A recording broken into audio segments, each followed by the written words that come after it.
Job costing. आज की हम इस वीडियो में बात करेंगे जॉब कॉस्टिंग क्या होती है। तो बिना कोई देरी के चलिए स्टार्ट करते हैं। जॉब कॉस्टिंग एक चीज होती है जहां पर हम कॉस्टिंग करते हैं जॉब की। स्पेसिफिकली प्रोडक्शन दो तरीके से होती है, या तो हो सकती है एक मास प्रोडक्शन जहां पर बहुत सारे ऑर्डर एक जैसे हैं, लेकिन कभी कभार ऑर्डर अलग अलग टाइप के होते हैं। हर एक कस्टमर अलग तरीके से ऑर्डर देता है, वहां पर कहा जाता है जॉब। जॉब कॉस्टिंग में हम क्या करते हैं, स्पेसिफिक ऑर्डर ऑफ कस्टमर को लेते हैं। हर एक स्पेसिफिक ऑर्डर ऑफ कस्टमर का अलग एक जॉब कॉस्ट शीट बनाते हैं, जहां पर हम देखते हैं कि सारे खर्चे और वहां पर क्या प्रॉफिट और लॉस हुआ, उससे हम निकालते हैं स्पेसिफिक जॉब से। तो यहाँ पर जो हम कॉस्ट लेते हैं वो कहाँ से लेते हैं, सिर्फ एक स्पेसिफिक जॉब से लेते हैं।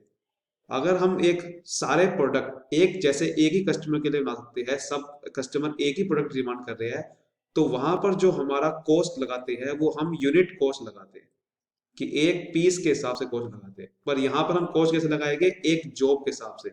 सो जॉब पर यूनिट हमारा कॉस्ट पर यूनिट कहेगा कि जॉब की मेजरमेंट कैसे करेंगे, कॉस्ट की उसकी जॉब पर यूनिट से करेंगे। और जब कोई एक स्पेसिफिक प्रोडक्ट नहीं बना रहे किसी कस्टमर के लिए, जब हम मास प्रोडक्शन करते हैं सभी के लिए, तो वहां पर हम पर पीस के हिसाब से लगाते हैं। आप देखते होंगे कि एक पीस पे मेरी कितनी कॉस्ट पड़ रही है, हम वो देखते थे। पर हम क्या करेंगे, जॉब के हिसाब से इस बार एक जॉब पे मेरी कितनी कॉस्ट पड़ रही है हम यहाँ देखेंगे, तो उसके हिसाब से हम जॉब का प्राइस डिसाइड करेंगे। जॉब कॉस्टिंग एक बहुत ही शॉर्ट पीरियड के लिए होती है, एक बहुत ही शॉर्ट पीरियड ऑफ टाइम के लिए होती है। जैसे कि अगर आपने गारमेंट का काम कर रहे हो, तो आपको वहां पर बहुत ही शॉर्ट पीरियड में सामान देना होता है।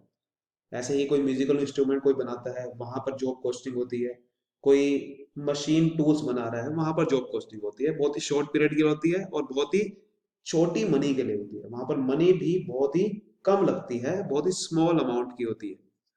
बहुत ही ज्यादा पैसे नहीं लगते वहां पर, बहुत ही कम पैसे के जॉब कॉस्टिंग होती है। तो जॉब कॉस्टिंग बहुत ही शॉर्ट पीरियड टाइम के लिए होती है, और वहां पर अमाउंट भी बहुत ही स्मॉल अमाउंट की होती है। और इसके अंदर हमारी हर एक जॉब को एक सेपरेट जॉब यूनिट कहा जाता है। तो each job is treated as separate cost per unit. Cost per unit क्या होता है, जहां से कॉस्ट की मेजरमेंट होती है। इस job is treated as separate cost per unit. तो कॉस्ट पर यूनिट एक कॉस्ट की मेजरमेंट के लिए होती है। अगर हम सारे प्रोडक्शन एक साथ ही कर रहे हैं, तो वहां पर हम एक पीस के हिसाब से देखते हैं कि मेरी एक पीस पे कितनी कॉस्ट आई है, ज्यादा तो नहीं आई है। यहाँ पर हम जॉब के हिसाब से देखेंगे कि एक जॉब पे मेरी कितनी कॉस्ट आई है। ठीक है, तो जॉब कॉस्ट शीट कैसे बनती है। जॉब कॉस्ट शीट बहुत ही सिंपल बनती है। हमारे तीन तरह की कॉस्ट होती है, जैसे कि आप जानते हैं, मटेरियल, लेबर और एक्सपेंसेस जो होते हैं। मटेरियल, लेबर और डायरेक्ट एक्सपेंसेस जब आते हैं तो हमारी बन जाती है प्राइम कॉस्ट। प्राइम कॉस्ट जो कि डायरेक्टली हमारे जॉब से रिलेटेड है, वो हमारे एक्सपेंसेस होते हैं। मटेरियल, लेबर और डायरेक्ट एक्सपेंसेस जॉब को करने के लिए लगे थे। उसके बाद हमारे ऊपर के खर्चे होते हैं, जिसे ओवरहेड्स बोलते हैं। तो यहाँ पर हम ओवरहेड दो तरीके से आ सकते हैं आपके सामने, वेरिएबल और फिक्स्ड। दोनों लिखेंगे तो हमारे पे आ जाएगी टोटल कॉस्ट। इसके अलावा कोई कॉस्ट नहीं होती। फिर हमारा प्रॉफिट ऐड करेंगे, फिर हम सेलिंग प्राइस डिसाइड करेंगे, और फिर जाके जॉब को हम बेचेंगे। ठीक है, तो इसका मतलब ऐसे हमारी सारी सारी कॉस्ट निकाली जाएगी, फिर सेलिंग प्राइस डिसाइड होगा। चलिए एक क्वेश्चन के थ्रू समझते हैं कि जॉब कॉस्टिंग कैसे होती है और जॉब कॉस्ट शीट कैसे बनाई जाती है। यहाँ पर क्वेश्चन में लिखा है, the following information is available for a job number 202। Job number 202 है, अलग अलग नंबर की होते हैं क्योंकि जॉब बहुत सारी होती है। एक कोई भी पर्सन एंटरप्राइज होता है, वो बहुत सारी अलग अलग तरीके की जॉब करता है, क्योंकि हर कस्टमर के हिसाब से अलग अलग ऑर्डर आते हैं। तो जॉब अलग अलग तरीके से होती है। इसी तरह से यहाँ पर 202 नंबर है, completed by Nataraj enterprises. Nataraj enterprises था। फिर लिखा हुआ है यहाँ पर मटेरियल की कॉस्ट उस पर लगी इतनी 9600। 9600 की मटेरियल है। उसके बाद हमारे सामने लिखा हुआ है वेजेस, 600 घंटे, क्योंकि घंटों के हिसाब से दे रहा था वो। 600 घंटे एट द रेट ऑफ 6 रुपए पर, 6 रुपए पर घंटे देगा वो वेजेस के। फिर लिखा हुआ है वेरिएबल ओवरहेड्स।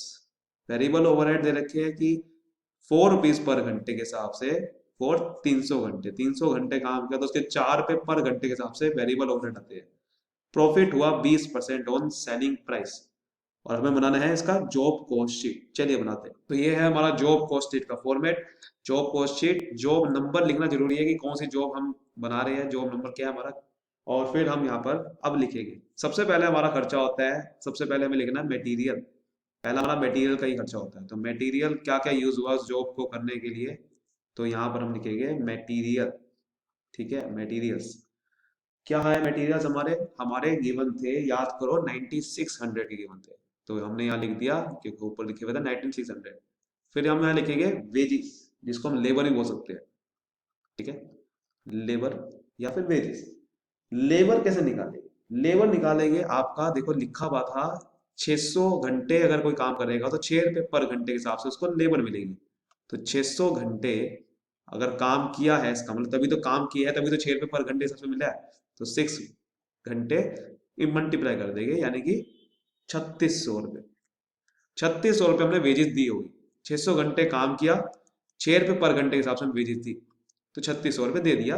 इसका मतलब हमारे पे क्या आ गई? प्राइम कॉस्ट आ गई है। प्राइम कॉस्ट आ गई यहाँ पर, और प्राइम कॉस्ट कितनी आई है? 12,600 रुपये की। उसके बाद अगली चीज क्या आती है हमारे पे? डायरेक्ट एक्सपेंसेस गिवन ही थे। फिर हमारे सामने आता है वेरिएबल ओवरहेड्स। तो यहाँ पर लिखेंगे add variable overheads. Variable overhead ऐसे ओवरहेड होते हैं जो कि बदल सकते हैं और नहीं बदल सकते। कुछ ऐसे ओवरहेड भी होते हैं कभी कभार, कुछ चार्ज हो जाते हैं हमारी प्रोडक्शन के साथ साथ। ठीक है, कुछ होते हैं कि फिक्स रहते हैं। पर यहाँ पर क्या लिखा हुआ है? 4 रुपये पर घंटे दिया, 300 घंटे के हिसाब से 300 घंटे काम हुआ, तो हमने 4 रुपये पर घंटे के हिसाब से वेरिएबल ओवरहेड दिए। यानी कि हमारे सामने कितने गिवन होंगे, कितने दिए होंगे? 300 घंटे काम किया है और मल्टीप्लाई करना पड़ेगा 4 घंटे के हिसाब से, यानी कि हमें टोटल निकालने की कितनी कॉस्ट लगी हमें, तो टोटल हमारी लगी होगी 1200 रुपये। कितनी लगी होगी? 1200 रुपये की। यहाँ सॉरी, ये 13 आ जाएगा। ठीक है, गलत हो गया था यहाँ पर। तो 1200 रुपये आ जाएगा, और टोटल अगर हम निकालेंगे तो यहाँ पर आएगा 14,400 रुपये का। और ये हमारे पे आ जाएगी टोटल कॉस्ट। ये आ गई हमारे पे टोटल कॉस्ट। अब हमें यहाँ पर करना होगा, प्रॉफिट निकालना होगा। Add profit. प्रॉफिट हमारा कितना हुआ था? प्रॉफिट निकालने के लिए हमें क्या करना होगा? नीचे लिखा होता है यहाँ ऊपर 20% ऑफ सेलिंग प्राइस। ये मोस्ट इंपॉर्टेंट चीज है, सेलिंग प्राइस पे प्रॉफिट निकालना है। प्रॉफिट अगर कॉस्ट प्राइस पे कहता तो बहुत आसान होता हमारे लिए। हमें 20% 14,400 को करना होता सिर्फ, है ना? प्रॉफिट निकालना बहुत आसान होता, पर यहाँ पर गड़बड़ है। यहाँ पर सेलिंग प्राइस पे निकालना है, जो कि गिवन ही नहीं है हमारे पास। सेलिंग प्राइस ना तो ऊपर गिवन है ना नीचे गिवन है।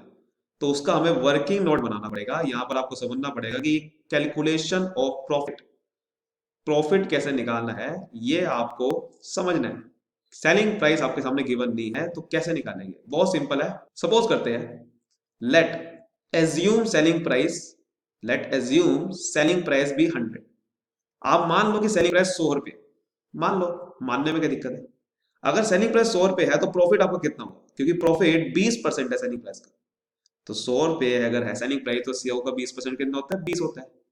अच्छा, अगर सेलिंग प्राइस 100 रुपये है, प्रॉफिट 20 रुपये है, तो कॉस्ट कितनी होगी? क्योंकि अगर सेलिंग प्राइस है, मैं प्रॉफिट हटा दूं, कितनी क्या आता है मेरे पे? कॉस्ट आती है, तो 80 रुपये आ जाएगी। तो और यही कॉस्ट हमारे पे कौन सी कॉस्ट है ऊपर हमारे से गिवन? ये वाली कॉस्ट है वो। क्योंकि सेलिंग प्राइस कैसे निकाला जाएगा? प्रॉफिट को इसमें ऐड करके। हमने क्या करा? एज्यूम कर लिया तीनों वैल्यूज को, कि सेलिंग प्राइस को 100 मान लिया, प्रॉफिट को 20 मान लिया, तो कॉस्ट हमारे पे 80 मान ली, यानी कि ये 14,400 की वैल्यू 80 रुपये मान ली हमने। अगर ये 14,400 की 80 रुपये वैल्यू है, तो अगर मुझे प्रॉफिट निकालना है तो मैं वहां तक पहुंच सकता हूं। कैसे? इफ 80, इसको एक्स भी मान सकते हो आप। If 80 is cost, then then profit कितना होगा? प्रॉफिट कितना होगा? Profit is 20 divided by 80 multiply by 14,400 रुपये। 14,400 रुपये क्योंकि 80 रुपये के बराबर आ रहा है। 80x मान लो आप कि 80x के बराबर है, और x की वैल्यू अगर निकालनी है तो 14,400 को 80 से डिवाइड करना पड़ेगा। अगर x की वैल्यू आ गई तो मेरे पे 20x की वैल्यू निकालने के लिए 20 से मल्टीप्लाई करना पड़ेगा। समझ रहे हो बात को? सिंपल तरीके से बता रहा हूं मैं आपको, लेकिन इसका एक बहुत आसान तरीका भी है, बट मैं उसमें नहीं जा रहा क्योंकि बहुत सारे उसमें कंफ्यूज हो सकते हैं, किसी के अगर मैथ स्ट्रॉन्ग नहीं है। इसलिए मैं आपको बहुत ही आसान तरीका बता रहा हूँ कि अगर किसी भी चीज का आपको वैल्यू निकालनी है, कि भाई आपको गिवन है 14,400 की, अगर आपने 80 मानी है, तो अगर आपको एक चीज की वैल्यू निकालनी है, एक एक्स की, तो पहले उसको डिवाइड कर दो। किसी भी चीज की वैल्यू निकालने से पहले उसको डिवाइड कर दो, जो इसकी वैल्यू हमने मानी थी। फिर जो निकालनी है उसको ऊपर मल्टीप्लाई कर दो, तो आपका आंसर आ जाएगा। तुम्हारे पे आएगा 3600 रुपये 3600 पे यहाँ पर भी आंसर आ जाएगा। प्रॉफिट हमारा इतना हो गया और सेलिंग प्राइस हमारा हो गया 18,000 रुपए का। ठीक है, ये हमारा सेलिंग प्राइस है। This is your answer.